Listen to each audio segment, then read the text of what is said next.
They said she came from the sea, dripping with pearls and trailing lace behind her like a bridal veil caught in a storm. Eliza Harrow, widow of a man no one in Dry Creek ever met, rode in on a chestnut mare with a rifle slung low and a silver crucifix glinting at her throat. She dismounted outside the general store without a word and walked inside like she already owned a piece of the land. The town, like most stitched into the ham of Arizona territory, didn't trust quiet newcomers, especially not women who dressed in morning black, carried coin, and smiled like they'd seen something die and hadn't minded it much. Widow Harrow, the shopkeeper had muttered after she bought flour, lamp oil, and 10 feet of rope. Don't reckon she's staying long. But she did. Bought herself a cabin half rotten at the edge of the spruce ridge, fixed the door with her own hands, hauled her own water, came into town once a week, sometimes less, and never spoke more than was required. The saloon girls watched her from the porch with idle contempt, trying to place what kind of woman she was. Too fine to be a ranch wife, too hard-eyed to be prey. Sheriff Latimer once asked her, during a dry week when wind carried nothing but dust and secrets, what brought her so far west. Silence, she said, and turned away. The cabin sat alone near the ridge, framed by crooked spruce trees and the slow-breathing wind. At night, smoke rose from the chimney in a steady, thoughtful column.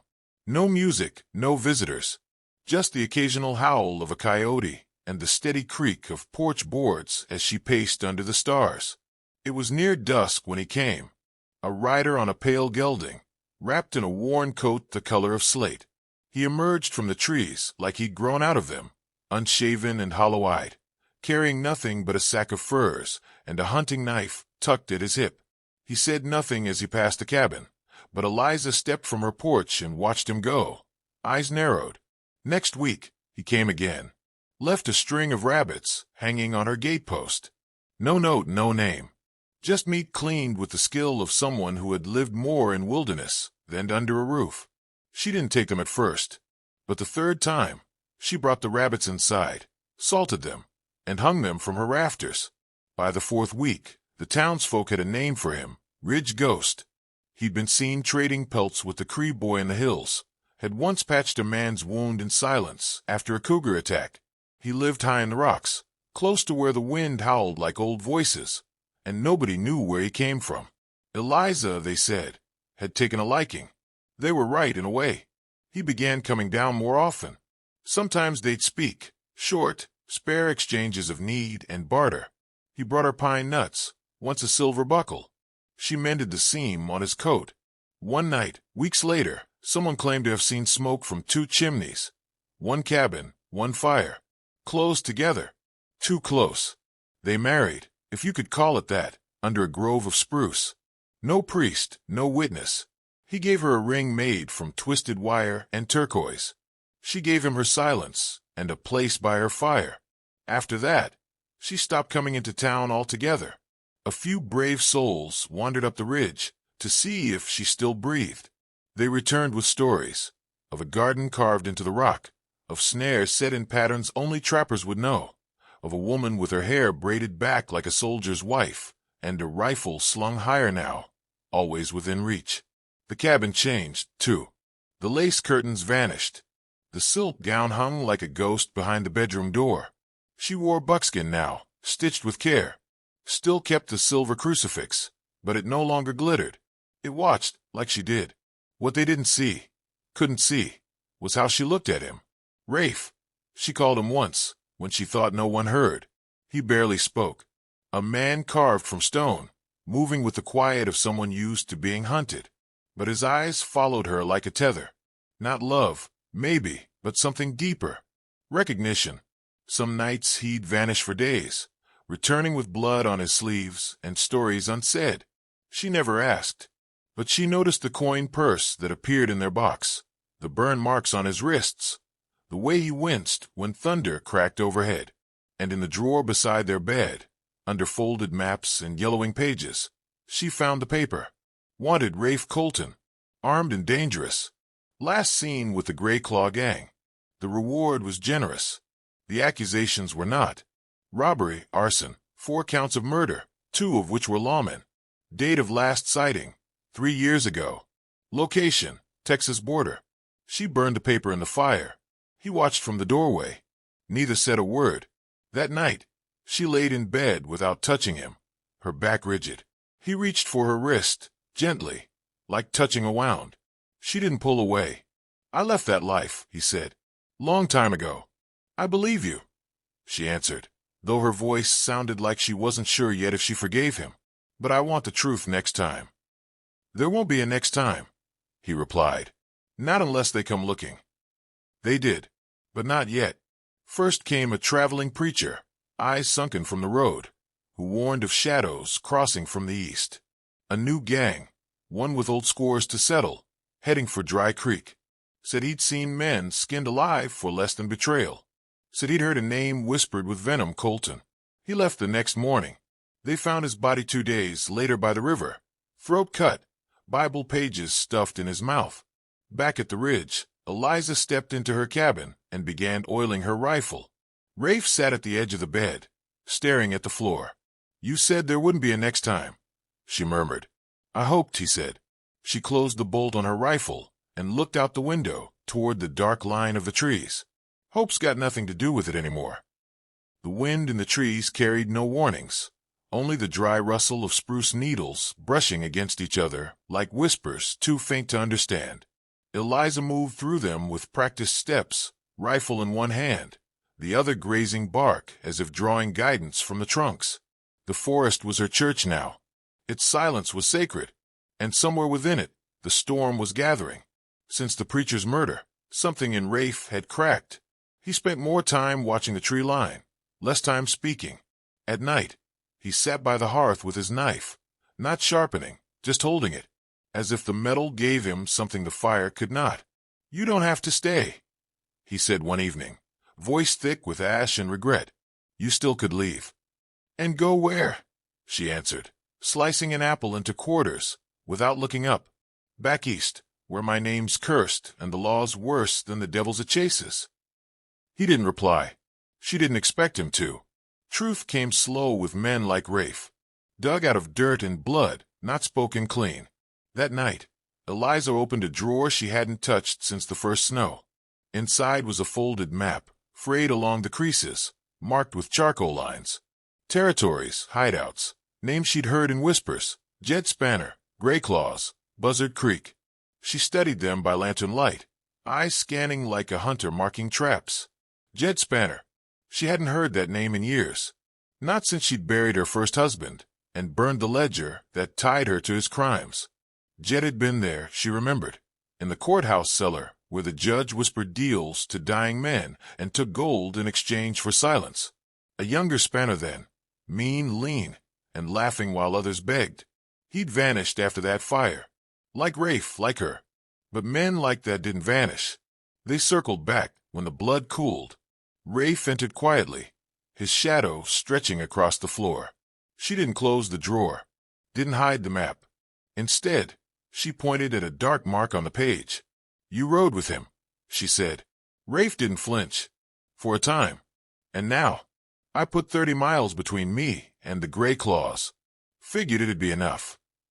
It never is. He stepped forward and looked down at the map, his finger tracing the path from Buzzard Creek to Dry Creek, like a man reading his own obituary. They're coming for me, he said. I didn't just run. I took something. Eliza didn't ask what. She already knew. Gold, maybe. Or secrets heavier than coin. In the following days, the forest changed. Eliza noticed it first, the absence of birdsong, the broken branch near the North Trail, a set of boot prints by the stream. Not fresh, but not weathered either. She began waking earlier, setting traps in wider circles, oiling her pistol before breakfast.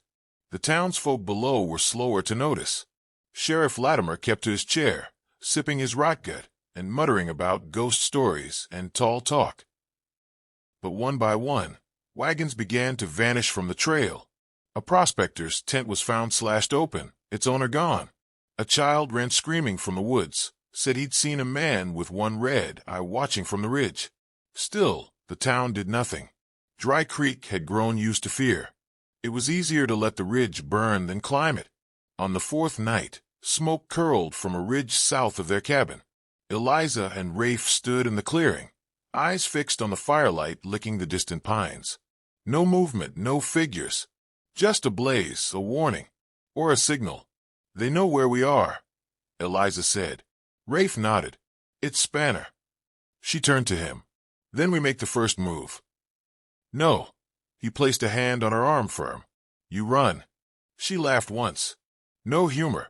I didn't cross half a continent to run from another man with blood on his hands. This one's different. He doesn't want to kill me. He wants to undo me. That's worse. Eliza stepped back. Her face softened, not from fear but from something else, resolve. Then we bury him first. The next morning, she rode down to town for the first time in weeks. Folks stared. The preacher's murder still clung to their memories like smoke. At the general store, she asked for powder, rope, and canned peaches. She paid with coins older than any of them had seen. Old Ben, the storekeeper, frowned. Trouble comin', Widow Harrow. It's already here, she replied. Back on the ridge, she showed Rafe the supplies and laid out her plan. Traps, decoys, fallback points. She had learned more than sewing and scripture in her past life. Her first husband, before he turned cruel, had been a war tactician. She'd read his journals, by candlelight, while he drank himself to sleep. Now those long, painful nights were sharpened into strategy. We can't stop them all, Rafe said as he counted the cartridges. We don't have to, she replied. Just enough to send the others limping. That night, she stood alone outside the cabin. The spruce trees creaked in the wind, their long shadows reaching like fingers. The silence was thick, not peaceful, but tense, as if the forest itself was holding its breath. She whispered into the dark, not expecting an answer. Let them come. I buried one man who tried to own me. I'll bury 5 more if I have to. Behind her, the cabin door creaked. Rafe stepped out, wrapped in his coat, eyes distant. If they touch you, he said, voice low, they'll never walk again. She looked at him, not smiling, but meeting him in that vow. Then we wait. From deep in the trees, something moved. A distant rustle, the snap of a branch. Eliza raised her rifle without turning. Just one footstep. Then silence again. The forest was no longer a sanctuary. It had become a stage. They came at dawn. Shadows smeared across the ridgeline like soot brushed from a dying fire. 5 riders, no more, though they rode with the silence of ghosts and the confidence of men who had never lost a fight. Their leader rode at the center, tall in the saddle, hat pulled low. Jed Spanner, a name carved into too many graves and muttered by too many dying men. His coat was black as a burnt barn, fringed with bone toggles, and his eyes, when they lifted, held no white. Just the color of rotted wood and old debts. He said nothing as he dismounted beneath the spruce trees. His horse, a pale roan with notches in its ear, whickered softly and stepped aside like it knew to stay out of the way. Behind him, his gang spread out. Vern with the limp and broken nose, Leary who chewed on matchsticks and burned what he couldn't shoot, and the twins, Bram and Cale, silent as tombstones and twice as mean. Spanner knelt, pressing fingers to the soil, then lifted them to his mouth and tasted the dirt. She's here, he said. You sure it ain't a trap? Leary muttered, glancing at the trees. They always are, Spanner replied, standing with a stretch. But I've waited too long to let that scare me now. He looked to the trees where the cabin was hidden. Its chimney smoked barely a wisp in the morning mist. She's worth more than the gold, Spanner murmured. She made him soft. That's worth something. Up the ridge, Rafe was already moving. He'd seen the dust trail at first light and slipped out while Eliza boiled coffee. She wasn't surprised when he didn't speak, just laid a hand on her shoulder before vanishing into the trees. She set the kettle aside and opened the chest under the floorboards. Inside lay 2 revolvers wrapped in oilcloth, a box of shells, and a folded strip of black cloth.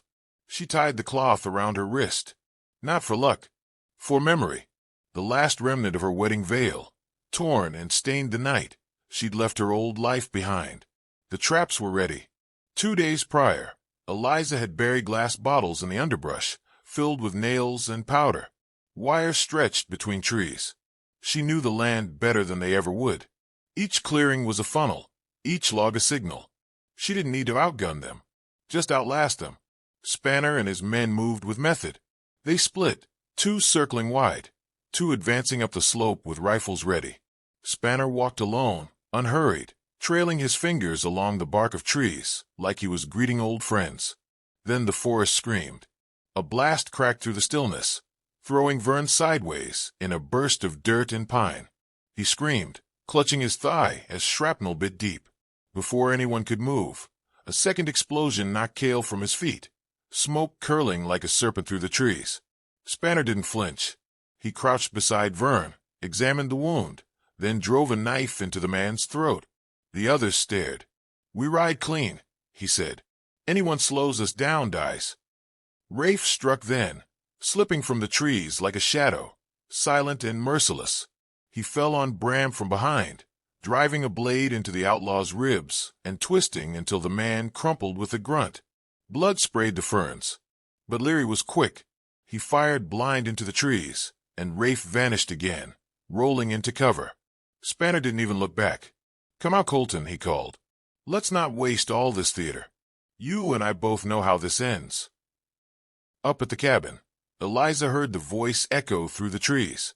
Calm, confident, the voice of a man who believed in nothing, feared nothing. She loaded both revolvers and slung the rifle over her shoulder. She stepped outside and waited. Spanner saw her a moment later, outlined in the morning haze. He smiled just slightly. "Eliza Harrow," he said, "you're a harder woman to find than gold dust in a sandstorm." "I thought you were dead," she replied. "I was," he said. "Then your husband stole something that made me want to live again." "He stole his life back." "He stole mine." She didn't answer, just raised the rifle and fired. The shot tore through his shoulder, spinning him sideways. He laughed through the pain, staggered, then dropped into a crouch and returned fire. The bullet clipped the railing beside her. She ducked, rolled, and vanished around the cabin as more shots cracked from the forest. Rafe emerged behind Leary, wrestling the man's rifle away and breaking his jaw with a rock. Leary collapsed, moaning. Rafe didn't stop. He moved like a man possessed, swift, brutal, efficient. But Spanner had expected this. "Still fighting for her," Spanner called. "Still pretending you deserve her." Eliza fired again. Missed. "Don't you see, widow?" Spanner's voice rang clear as a bell. "You think you saved him, but he's still the same animal. You're just wearing cleaner lies." She stepped out from behind the porch, revolver raised. "Maybe I am, but I still shoot straighter." The third shot took him in the leg. He dropped with a snarl. Rafe was already moving toward him, knife out, breath ragged. But Spanner reached into his coat and pulled a second pistol. They stared at each other. The forest was quiet again. No birds, no wind. Just breath, blood, and the weight of unfinished sins. "I should have killed you when I had the chance," Spanner said. "You did," Rafe answered, and pulled the trigger. The shot echoed down the ridge. Spanner collapsed, eyes wide, mouth working without sound. Rafe stood over him for a long moment. Then he turned and walked back toward the cabin. Eliza met him halfway. He didn't say a word. Neither did she. But in the space between them, something old had broken, and something older had held. They buried Spanner beneath the spruce trees, where the needles dropped year-round, and nothing ever quite grew back right. Eliza said nothing during the digging. Rafe used a flat spade and a broken rhythm, the kind a man adopts when he's not burying a body, so much as laying to rest the last thread of a past he never chose. No cross marked the grave. No stone either. Only a pile of turned soil and a silence that settled over the clearing like a wool blanket pulled tight over something that shouldn't be seen again. By noon, the air had cooled and the sky hinted at snow. Rafe leaned on the shovel, his shoulders sagging under something heavier than the steel. Eliza stood behind him, her revolver still holstered but her hand near it. She had learned that peace was a brittle thing. A pause, not a promise. "I thought killing him would feel like more," Rafe said. "It never does," Eliza replied. "The weight comes later." He turned to her, eyes narrowed. Do you believe in redemption? She met his gaze without flinching. I believe in choices. You made yours. So did I. He nodded once, slowly. They didn't speak again. The word traveled faster than the wind through the pines. By sundown, the story had reached Dry Creek, and by dawn it had hitched a ride to Dust Hollow. Townsfolk who'd once looked at Eliza Harrow like she was a stitched-together sin now crossed the street to tip their hats. The widow who'd kept to herself, who'd arrived with silk gloves and silver combs, was now spoken of with a hushed respect, the kind usually reserved for the dead or the dangerous. They say she stared down Jed Spanner without blinking, whispered Mrs. Avery at the church steps. Rafe Colton's alive because of her, muttered the blacksmith, shaping iron like it were gossip. Shot that outlaw clean through the leg. The stable boy chimed in, eyes wide, and twice in the heart after. No two versions were alike, but the bones were all the same. A woman with more grit than mercy, and a past sealed behind tight lips. Some said she'd once been married to a judge, others to a killer. Some claimed she was the killer, and Rafe Colton was just her hound on a leash. Either way, no one came up the ridge anymore without invitation. Eliza didn't care for the stories. She still kept her porch swept and her rifle oiled. When the snows came early, she and Rafe cut wood in silence, speaking only when the fire died low. What passed between them now wasn't love, not in the way most folks meant it. It was forged in something colder, older. The quiet loyalty of two people who had survived the same fire and come out with matching burns. One night, after a supper of beans and salt pork, Rafe sat by the hearth and looked over at her. You ever think about going east again? No, she said. Why not? She stirred the embers with a poker. Because they'd never let me be what I became. The logs popped in agreement. He nodded. You think we'll ever stop running? She looked at him then, not with pity, not with fear, but with something fiercer. We already did. We just turned and faced what followed. The legend grew with time. Men came through Dry Creek asking after the widow Harrow. Some were bounty hunters, some just fools with guns and empty pockets. None made it back down the ridge with their pride intact. A few didn't come back at all. Years later, a newspaper out of St. Louis published a dime novel titled The Widow and the Wolves. It painted Eliza as a pistol-twirling angel with a tragic past and a haunted lover by her side. She laughed when she read it. Rafe didn't. He tossed it into the fire and watched it burn without blinking. The truth was simpler and sharper. Eliza Harrow had married a man with more secrets than words, a man hunted not just by men, but by the worst parts of himself. And when they came for him, when the wolves howled and the past tried to swallow him whole, she met it head-on, not as a victim, not as a bride, but as something older than both. She was not made of silk or silver anymore. She was spruce and silence, and the ridge remembered her. Long after the cabin sagged and the trail grew over, long after Rafe Colton's boots turned to dust and his name to legend, the locals still said you could hear her voice on cold mornings, humming through the trees like a lullaby turned warning. Children grew up hearing tales of her. Parents told them not to wander too far, not to climb the ridge without care. Eliza watches the trees, they'd say. She sees the wicked before they see her. And if a stranger rode into town asking too many questions, the barkeep would offer only this. Best turn your horse around, friend. She ain't just a story. Because in the end, Eliza Harrow had carved her name not on headstones, not in ink, but into the bones of the frontier itself. And some legends don't die. They wait.